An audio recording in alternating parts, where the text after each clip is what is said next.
जी। राधे राधे महाराज जी। महाराज जी, हमारी शादी को 8 साल हो गए हैं। आधुनिक मेडिकल सुविधाएं लेने के बाद भी संतान प्राप्ति में सफलता नहीं मिली। महाराज जी, आपकी कृपा से ये तो समझ आ गया कि ये हमारे कोई पुराने कर्मों का ही फल है, परंतु रिश्तेदार, सगे संबंधी, मित्र सब हमें एडवाइस करते हैं कि कोई उपाय ले लो, इस मंदिर चले जाओ, उस बाबा के पास चले जाओ, यहाँ चले जाओ। अगर होना है तो कितने वर्ष बाद? 18 साल। वो एक जमींदार हैं, ब्रज के हैं। 18 साल बाद जुड़वा बच्चा हुआ है। यद्यपि उन्होंने दूसरी शादी की, जमींदार है ना, तो उन्होंने पत्नी से राय लेकर दूसरी शादी की कि हमारी संतान हो जाए। दूसरी पत्नी के भी कई वर्ष बच्चे रहे हुए। फिर पहली पत्नी के स्वाभाविक गर्भ रह गया और जुड़वा बच्चे पैदा हुए। अगर भाग्य में है तो 18 वर्ष बाद आए।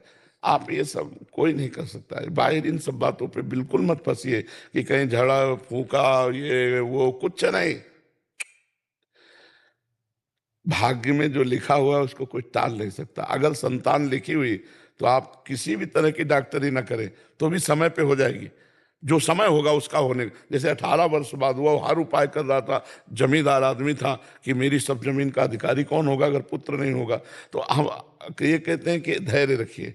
अगर संतान नहीं है तो गोपाल जी को अपना पुत्र मान लीजिए, भगवान को अपना पुत्र मान लीजिए और उनसे प्यार कीजिए, तो इस संसार चक्र से भी उद्धार हो जाएगा। ये पूर्व के संस्कारों से होता है। जैसे पूर्व में ऐसे संस्कार हमसे हुए कि अब आगे हमें संतति नहीं तो नहीं, चाहे जितना हो। तो हमें लगता है इस विषय में ज्यादा चिंतित नहीं होना। चिंतित तो होना ही होता है, क्योंकि गृहस्थी में अनिवार्य माना गया है। अगर 4 लोग तुम्हें उपहास कर रहे हैं तो उसे सह जाओ, उससे भी तुम्हारे आंतरिक मल नष्ट होंगे। बकाया उपहास नहीं करना चाहिए, क्योंकि यहाँ कोई समर्थ नहीं कुछ करने में। जो अपने को बहुत डींग मारते हो ना, तो एक रोम गिर जाए उस जगह दोबारा वो रोम लगा दे, तुम तुम्हें बड़ा बलवान समझे। एक रुआ गिर जाए उसे दोबारा लगा दो, तुम तुम्हें बलवान समझे। बच्चा पैदा करना तो बड़ी बात है, एक रुआ नहीं लगा सकते तुम। वो भगवान के विधान से होता है, तुम्हारी ताकत से नहीं होता। भगवान का विधान है तो संतान हो जाते हैं। ये सब भगवान की माया की लीला चल रही कि तुम ज्यादा इसमें चिंतन न करो, भगवान का नाम जप करो और भगवान जैसा विधान करें वैसा मान लो। यद्यपि गृहस्थी में इस बात की चिंता होती है, पर चिंता करने से होगा क्या? क्या होगा? और 8 वर्ष कोई बहुत समय थोड़ी होता है, 18 वर्ष होता है। 18 वर्ष बाद हुआ, तो अगर होना है तो कभी भी हो सकता है, और नहीं होना तो चाहे लाख उपाय करो, नहीं होना है। महाराज जी परेशान कर देते हैं कभी। हाँ बिल्कुल, उपहास करते हैं ना लोग, तो आप उसकी चिंता नहीं। ये संसार कभी किसी को नहीं बख्शता है, संसार किसी को नहीं बख्शता, ये कहे बिना मानता नहीं है। अरे भगवान को नहीं बख्शा तो हम उनके इंसान हैं, उनके पुत्र हैं, उनके अंश हैं, ये हमें काहे को बख्श देंगे? संसार किसी को नहीं बख्शता। आपको अपने मार्ग में चलना होगा अपने। अगर हम दूसरों की तरफ देखने लगे तो जीना मुश्किल हो जाएगा। एक आदमी, हम कथा सुनाते, घोड़ा लेकर के बूढ़ा हो जा रहा था, उसका लड़का, बुढ़ा बैठा हुआ था घोड़े में और लड़का पैदल चल रहा था। तो एक ने कहा, ए लड़का पैदल चल रहा है, तू ऊपर बैठा हुआ है, कैसे मूर्ख है? तुमका लड़के को बैठा दिया। एक मिले लोग और कहने लगे, हे तू जवान होकर घोड़े पे बैठा, बूढ़े पैदल चल रहा है। बोले दोनों बैठ जाते हैं। दोनों बैठ गए। आगे मिले, बोले हराम का घोड़ा मिला होगा, दोनों चढ़े हुए हैं। दोनों उतर गए। बोले आगे कुछ लोग बोले कितने बेवकूफ है, घोड़ा खाली जा रहा है, दोनों पैदल। अब हमें बताओ घोड़े वाला क्या करे? करे तो क्या करे?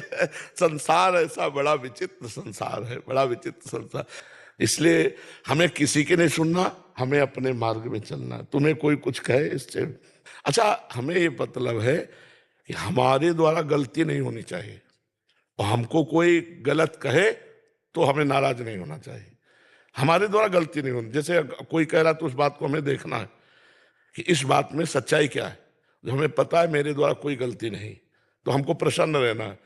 अगर हमसे कोई गलती है तो हमें सुधार कर लेना चाहिए कि भगवान उस रूप में कह रहे हैं, उसे मान लेते, और अगर नहीं तो फिर हमें प्रसन्न रहना चाहिए। ये संसार है, कहेगा ही कहेगा। चाहे जैसे चलो आप, चाहे जैसे चलो आप, जितना फूंक फूंक के पैर रख के चलो तो भी आपको कर। देखो कितना नाटकी है, फूंक फूंक के पैर रखता है। मतलब अभी देखो बच्चा क्या बोला, कि हम विदेश में रहते हैं, धर्म से, ब्रह्मचर्य से, सत्य से चलना चाहते हैं, लोग हमें अब ये क्या बोले। अब इनके बस की बात है क्या कि बच्चा पैदा कर ले? वो तो विधान है तो हो जाता है। कितने नहीं चाहते लेकिन हो रहा है कि नहीं हो रहा, और ये चाहते फिर भी नहीं हो रहा, तो भगवान का विधान है, अब इनको क्या कोष है। तो ये संसार है, कुछ न कुछ कहेगा। हमको चाहिए कि जब कोई कह रहा हो तो हम जांच करें कि हमारे प्रयास में कोई गलती है क्या।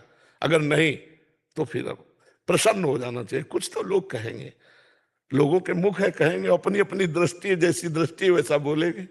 जी। प्रदीप कुमार जी।